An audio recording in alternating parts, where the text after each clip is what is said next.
ka nang naglo-low carb, ibig sabihin sobrang dali na lang rin para sa'yo na mag-OMAD or 1 meal a day. Pero konting disclaimer lang ha, dahil ang OMAD is not for everyone, kahit pa naka-low carb ka. Number 1 na group of people na hindi advisable na mag-OMAD is yung mga tao na baguhan pa lang sa paglo-low carb.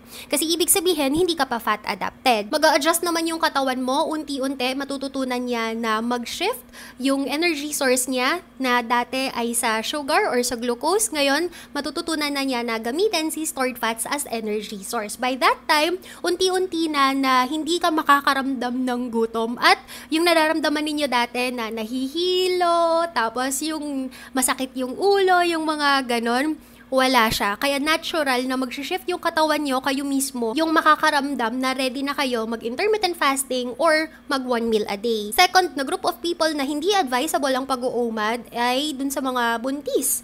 Okay lang naman na kayo ay mag-low carb, pero not advisable na yung OMAD. Actually, kahit nga intermittent fasting is not advisable na eh. So, what more pa si OMAD?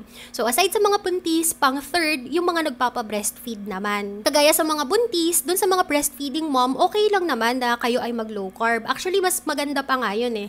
Kasi mas nutritious yung kakainin ninyo. Just make sure lang na nutrient-dense na low carb meals yung kinakain ha. So, mas magiging healthy yung gatas na ibinibigay natin kay baby. But, hindi na advisable na kayo ay mag 1 meal a day. Ika-apat na group of people na not advisable para sa kanila yung pag-OMAD is para dun sa mga tao na underweight na. Mas advisable kung 2 to 3 times a day na lang kayong kumain. But, make sure na low carb meals yung kinakain ninyo. At nutrient dense na low carb meals ha. Kaya marami sa mga naglo-low carb yung sobrang underweight na kasi hindi na nga nakakakain ng enough na calories, enough na protein, tapos puro fasting pa ng fasting. Dahil totoo naman, mahirap talagang kumain ng 2 to 3 times a day kapag ikaw ay naka-OMAD dahil bihira ka na lang ring makaramdam ng gutom.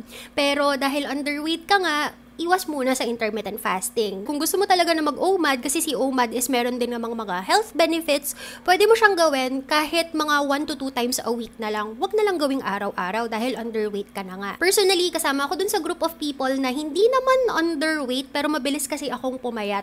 Kaya hindi rin ako nag-OMAD everyday. Siguro mga 1 to 2 times a week lang talaga. And lastly, pang fifth, para dun sa mga tao na merong history ng eating disorder, huwag na lang muna kasi baka possible na matrigger si eating disorder dahil dun sa ginagawa ninyo na intermittent fasting. Hindi naman kasi mandatory na kapag ikaw ay naka-low carb, kailangan mag-intermittent fasting ka. Also, kung kayo ay naglo-low carb na, make sure din na nagagawa nyo siya properly. Kasi ang pag-intermittent fasting is hindi lang basta-bastang pagsiskip ng meal. Hindi porket kayo ay nagpapapayat or wala na kayong masyadong ganang kumain or once a day nga lang kayong kumakain, ibig sabihin kakaarampot lang din yung kakainin ninyo. Karamihan kasi kaya nagiging sobrang payat sa intermittent fasting or nagiging unhealthy na yung way ng paglo-low carb nila and intermittent fasting is because wala naman na talaga silang kinakain.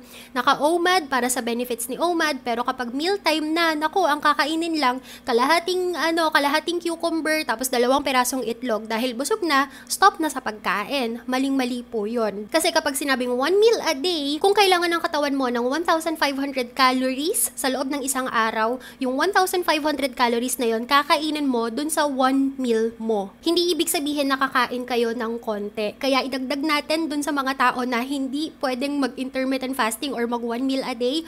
Kung ikaw naman is someone na hindi kayang kumain ng enough na calories ng 1 sitting lang, huwag ka na lang munang mag 1 meal a day. Kasi hindi ganun yung proper way ng pagwa 1 meal a day. Kaya kung makikita rin natin, yung iba, healthy yung kinakain, naka-low carb, naka-clean low carb, pero bakit parang tuyot naman, parang hindi naman healthy tignan? Baka naman kasi kaka-OMAD, kaka 1 meal a day, kakarampot na lang din yung kinakain. Kaya assess nyo rin yung sarili ninyo ha. Kung sa tingin ninyo, kaya nyong gawin yung proper way ng pag-OMAD or pag 1 meal a day, then go for it kasi marami talaga siyang health benefits. Pero kung hindi talaga kaya, kahit 1 to 2 times a week lang is okay naman na.